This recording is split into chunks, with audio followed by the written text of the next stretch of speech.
Hey there. It's been a while. We haven't been broadcasting much because we've been busy with other stuff, in-class stuff.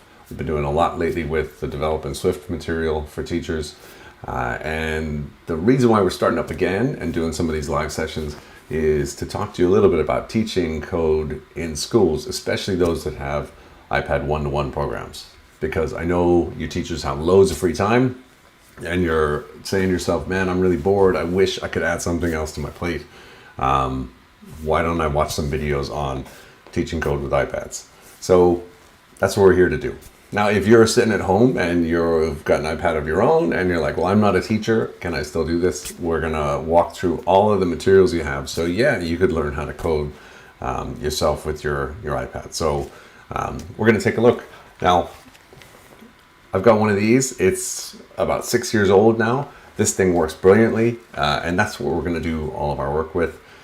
You could do it with your own iPad. You could actually do it with a Mac as well, because Swift Playgrounds also runs on the Mac. And that's the primary app that we're going to be using for all of our coding. So why don't we go take a look?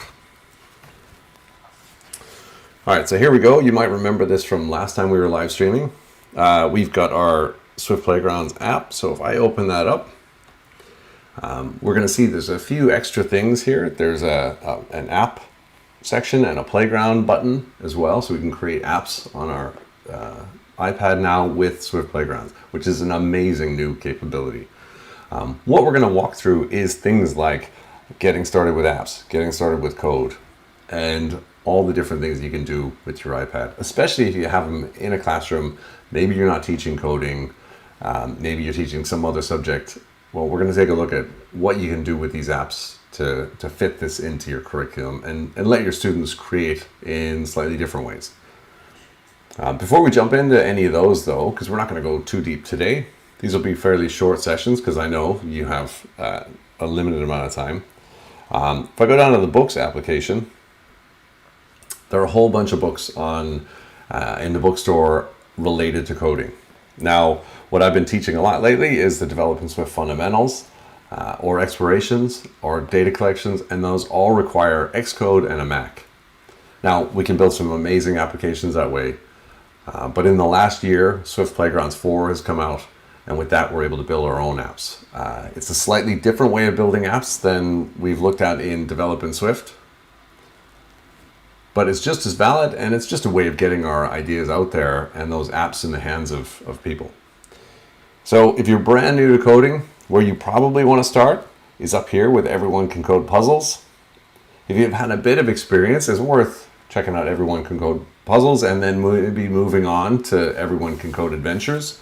We'll probably touch on both of these over the next little while. And we'll also look at some of these and how we can use the lessons that we have there and apply them on an iPad as well. So that's the books that we can take a look at. But the nice thing about this is that we actually don't need the books. We could go straight to Swift Playgrounds. So we're going to go back to Swift Playgrounds. If you don't have this just yet, you're just going to go down to See All. And we have, of course, all of the different playgrounds that Apple offer and other third parties offer as well. You can see that we've got our own Code Hub, Swift Playgrounds in there, MeBot, different books. The more advanced playgrounds where we show off the ability to use animated images, some Swift UI tips and tricks, and also using UI views. So we get a little bit more sophisticated with our playgrounds in this Adventures section. So up here, Get Started with Code is going to be our first stop. Now, I've tried to make this a little bit easier. Since this is just an introductory session showing you kind of what we're going to be talking about, giving you a bit of a map. I've created a little map to coding, and I'll put the URL in the description later. It's up on the codehub.ie. It's called Map to Coding. And we have a little map where we've tried to imagine your journey from, I don't know anything about coding just yet, to I want to build some apps. And now we have our first sort of set of runs on the mountain that use just Swift Playground. So that's kind of what we're going to take a look at over the next little while. Just some of the materials that are out there and materials that you can create yourself. Now this is the more advanced where we start using Xcode. We also use Swift Playgrounds in this level as well. And if you look at the map to coding page, we kind of have explanations for each of the different runs and what approach you might take to go on those different runs. All in the idea that you're going to learn how to code at the end of it. We have Everyone Can Code puzzles, like I called out. Some guided videos for the book that we went through last year, the year before. We have a quick start to code. So if you're in a rush and you only want to do maybe 4 hours total of instruction, that's a good way to get started, just to get an idea of maybe, is this coding thing for me or not? And then the blue ones here start to get a little bit more advanced. Exploring SwiftUI sample apps. There's now some really nice new content that Apple provided called Keep Going with Apps. That's really well done and will introduce you to a lot of the key components you need to build your own app. We have Develop with Swift Fundamentals, and then of course we have the Black Diamond, which is I'm just going to go read the documentation and try to figure it out on my own. Or I'm going to read the language guide and figure it out on my own. A little bit more difficult. Maybe you can't see the end goal when you're reading through stuff like that. But if you mix that with some of the other paths, it'll make a lot more sense, and you'll say, oh, right, I know where to jump to in the documentation now. I want to do something with the vision framework. I want to detect trajectories of objects in my camera view. Okay, well, let's use the vision framework there. But again, that's much more advanced stuff. So with this little handy map in mind, we can go back to Swift Playgrounds and we can take a look at one of these. So we're just going to open up Get Started with Code just to show you what's involved here. I'm going to go back to My Playgrounds. I've got a version downloaded here, so we're going to open that up. This is very like the series that we ran, so if you're not familiar with this and you do want someone to walk you through it, we've done something very like this with Everyone Can Code puzzles. It points you at specific pages to check out. And they refer to the older Learn to Code 1 and Learn to Code 2 Swift Playground books. Now this new Playground book here, Get Started with Code, that's condensed a lot of that for you. So you don't even really need Everyone Can Code puzzles to help you get through. But it's going to explain to you a little bit about commands. We can tap through. It asks if we've ever followed directions to bake something delicious. Or if we ever assembled something cool. Maybe you've gone to IKEA and gotten your furniture there. And we need to make sure that we follow the instructions in the correct order and we don't take any shortcuts.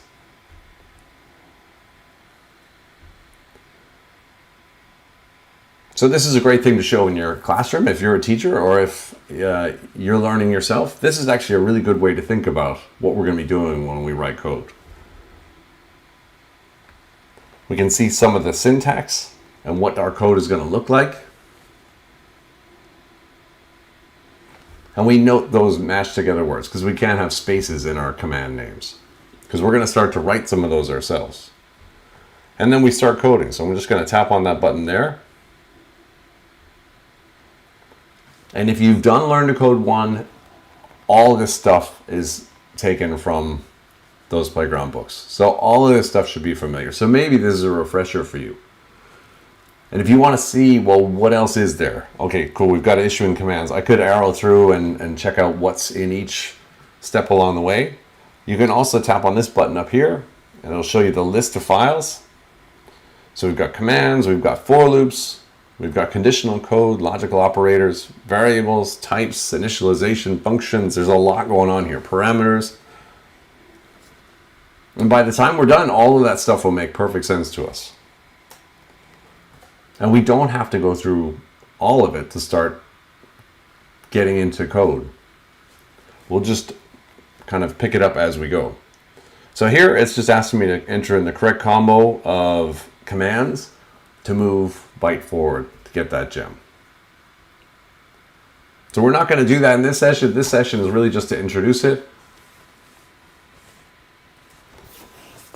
I'm going to be coming back on live, and of course these will be available later, where we're going to walk through some of the materials. We'll go through Get Started with Code. We'll go through Get Started with Apps, because that's the new material, and that's going to introduce to you, how do I build apps on my iPad?